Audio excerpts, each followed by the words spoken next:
Hello friends, इस video में हम ईयर 2010 के दिसंबर एंड जून के क्वेश्चन पेपर सेकंड रिव्यू करने वाले हैं। तो सबसे पहले दिसंबर 2010 का सेकंड क्वेश्चन पेपर।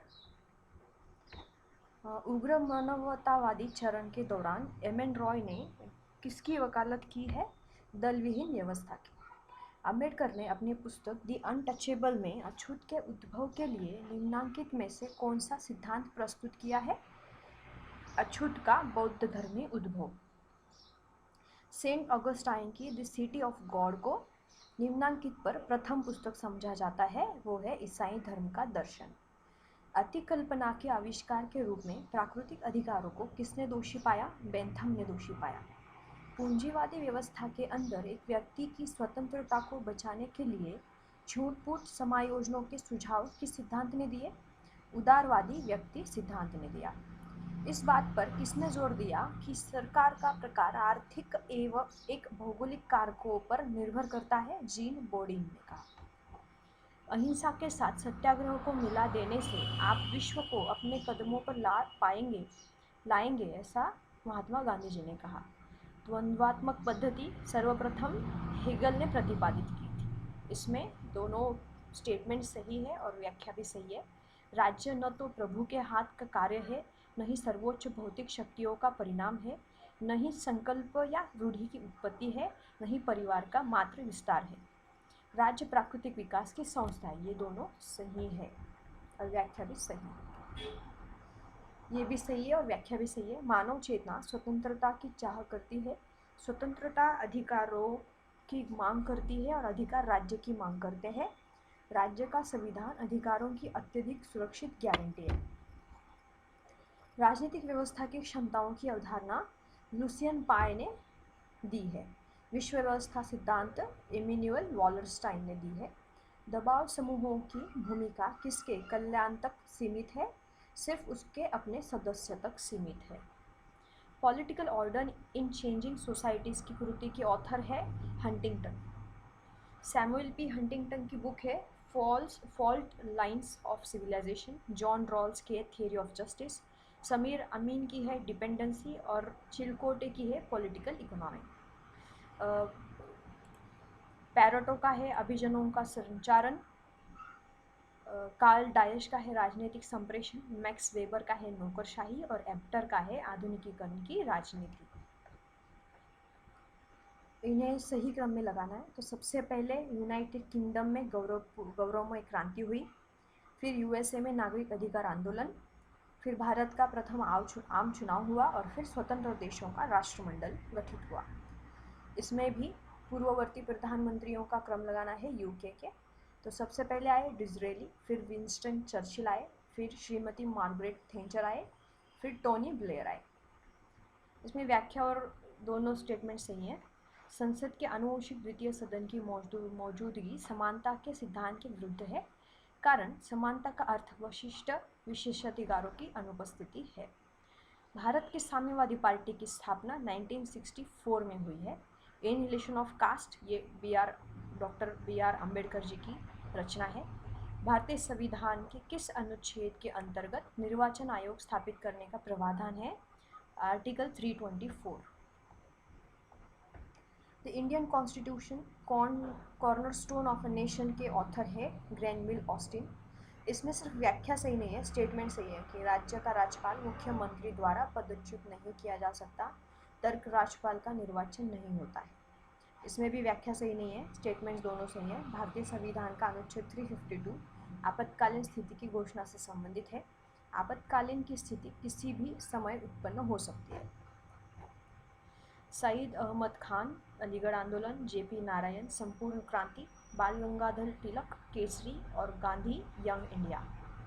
क्रिप्स प्रस्ताव आया 1942 को। भारत सरकार अधिनियम 35, मंत्रिमंडल मिशन योजना 46 एंड नागरिक अवज्ञा आंदोलन हुआ 1930 को।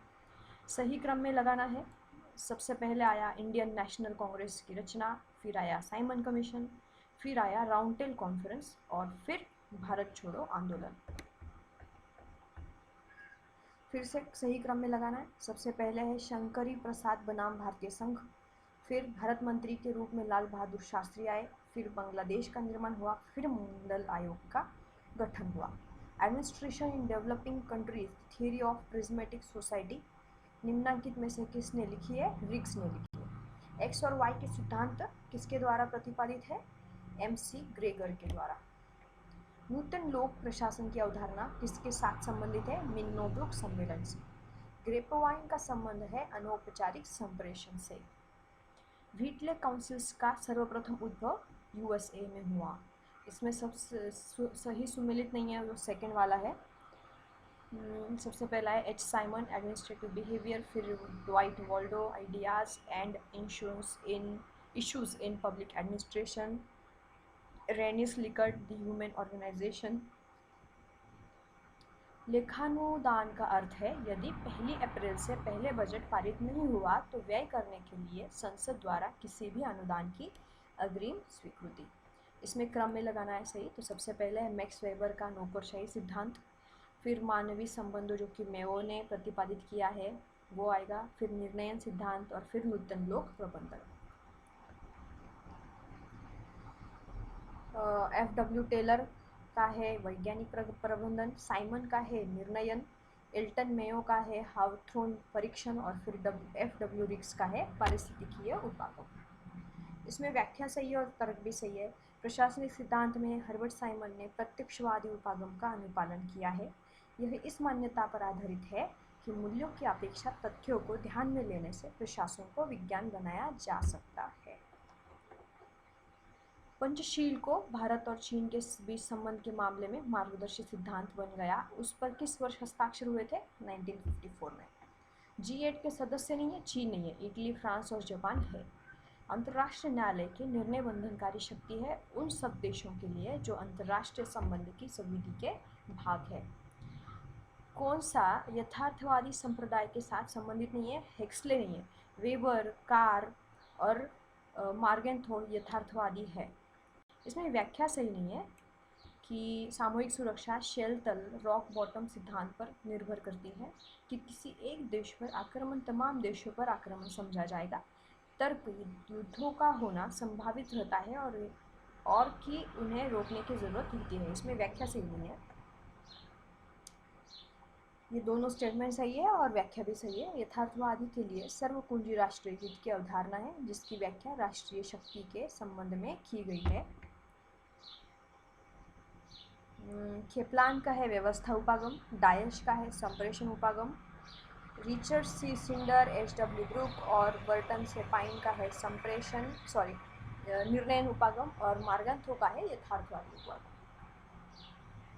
सीटों की स्थापना हुई 1954 में जब पंचशील का भी संधि हुई थी।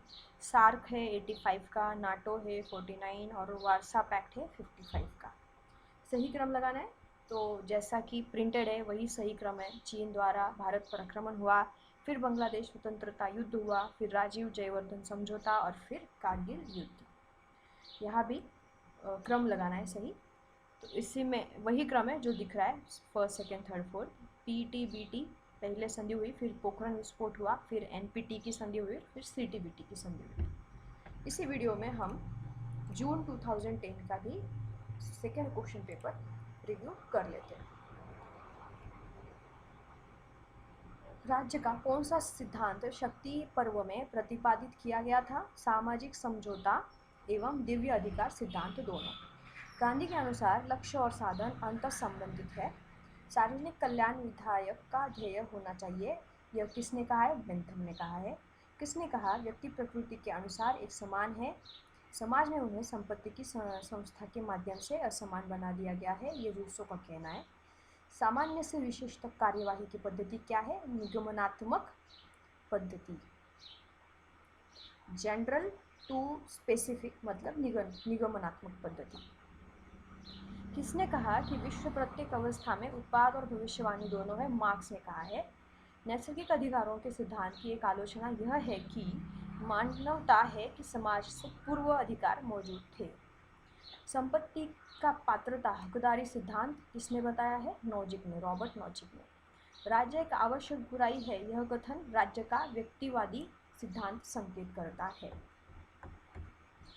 इसमें सिर्फ 8 असत्य है, बाकी एक सत्य है। प्रजातांत्रिक समाजवाद विविधता में एकता को महत्व देता है। रॉबर्ट मर्टन द्वारा प्रतिपादित बड़े शहर में राजनीतिक मशीन की अवधारणा किसके साथ संबंधित है? नौकरशाही के साथ। अल्प विकास के सिद्धांत का प्रस्तावक निम्नांकित में से कौन है? समीर अमीन। सरकार की निम्नांकित अवस्थाओं में से द्विसदनात्मक किसकी अनिवार्य विशेषता है? संघीय व्यवस्था। द्विसदनात्मकता संघीय व्यवस्था की विशेषता है। मैक्स वेबर के अनुसार सत्ता की निम्नांकित प्रकारों में से कौन सा आधुनिक नौकरशाही का आधार है? कानूनी विवेकपूर्ण। सामूहिक उत्तरदायित्व यूनाइटेड किंगडम, बहुदलीय व्यवस्था भारत, मत संग्रह स्विट्जरलैंड, यथोचित विधि प्रक्रम संयुक्त राष्ट्र अमेरिका। Robert Dahl, democracy and its critics, Putnam, civic traditions in modern Italy, Francis Fukuyama, end of history, और एडमंड पॉवल, सिविल कल्चर। इसमें कथन और ये दोनों भी सही है, सिर्फ व्याख्या सही नहीं है कि यूएसए का सीनेट विश्व में सर्वाधिक शक्तिशाली द्वितीय सदन है। यूएसए में समस्त राज्यों को सीनेट में एक समान प्रतिनिधित्व प्राप्त है। इसमें भी क्रम लगाना है यूएसए के राष्ट्रपतियों का। तो सबसे पहले आए रूजवेल्ट आए, फिर कैनेडी आए, फिर जॉर्ज बुश आए और फिर बिल क्लिंटन आए। इसमें भी सही क्रम लगाना है। तो सबसे पहले हुआ यूएसए में न्यू डील लेजिस्लेशन, नव संविदा कानून, फिर भारत की संविधान सभा की प्रथम बैठक हुई, फिर बाल्टिक राज्यों का सोवियत यूनियन में विलय हुआ और फिर यूरोप में मैस्ट्रिच संधि हुई। भारत के उपराष्ट्रपति के बारे में कौन सा सही है? राज्यसभा का वो पदेन अध्यक्ष होता है। दलित पैंथर मूवमेंट महाराष्ट्र में सर्वप्रथम प्रारंभित हुई। पिछड़े वर्ग के प्रथम आयोग ने सामाजिक एवं शैक्षिक पिछड़ेपन की पहचान के लिए निम्नांकित में से किस स्थिति पर जोर दिया? जाति पर जोर दिया।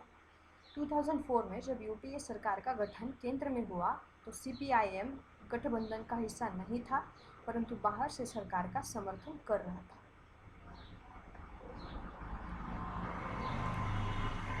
वित्त आयोग आर्टिकल 280, वित्तीय आपातकालीन स्थिति अनुच्छेद 360, राज्यसभा अनुच्छेद 312 और संवैधानिक संशोधन 368।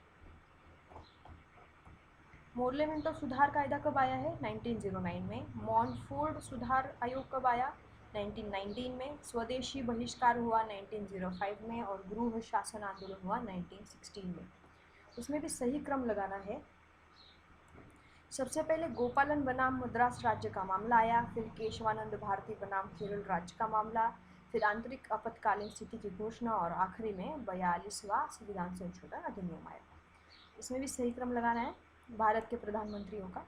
सबसे पहले लाल बहादुर शास्त्री आए, फिर मोरारजी देसाई, फिर चरण सिंह और फिर वीपी सिंह आए।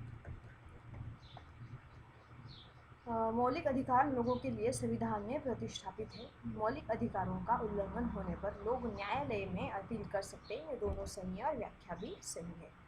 इसकी भी व्याख्या सही है और स्टेटमेंट भी सही है। भारत में संघ और राज्यों के बीच वैधानिक सत्ता को विभाजित करने की 3 सूचियाँ हैं।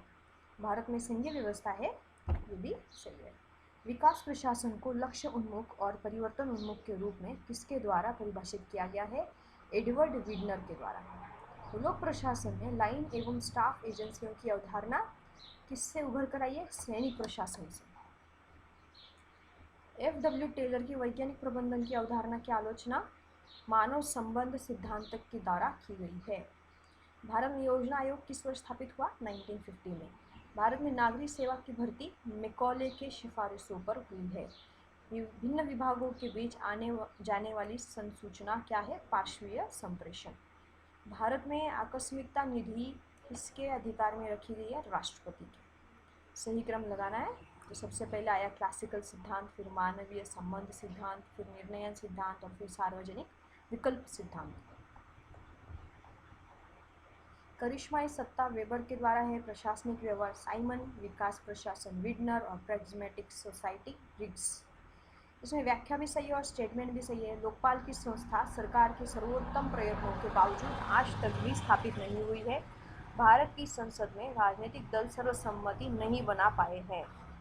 शीत युद्ध शब्द का सर्वप्रथम उपयोग किसने किया था? बर्नार्ड ब्रुच ने किया था।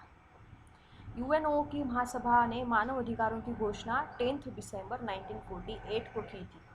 एशिया एवं सुदूर पूर्व आर्थिक आयोग का प्रधान कार्यालय बैंकॉक में है। समस्त के लिए एक और एक के लिए समस्त, यह कथन मैर्गेंथो द्वारा दिया गया है।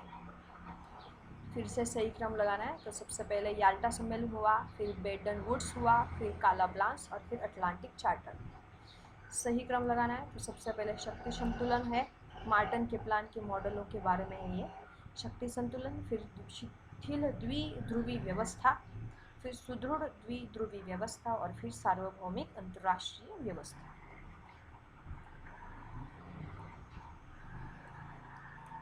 फरक का बांध भारत बांग्लादेश के बीच है। 1, 2, 3 आणविक समझौता भारत यूएसए के बीच है।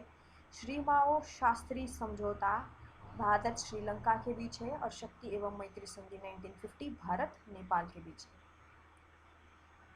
एनिस क्लॉड इंटरनेशनल पॉलिटिक्स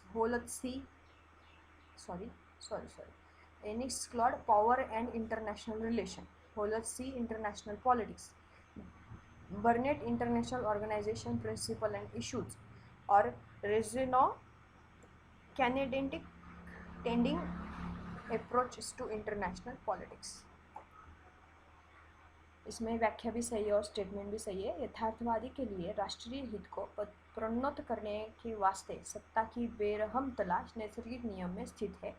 वे दृढ़तापूर्वक मानते हैं कि नैतिक एवं कानूनी उपाय अप्रासंगिक है, ज़्यादा से ज़्यादा स्वीकार कराते हैं कि उन्हें इच्छा से हटा सकते हैं। और इसमें व्याख्या सही नहीं है पर स्टेटमेंट दोनों सही है कि यूएनओ के सदस्य मानवाधिकारों के अनुपालन के लिए लिहाज बढ़ाने हेतु प्रतिबद्ध है।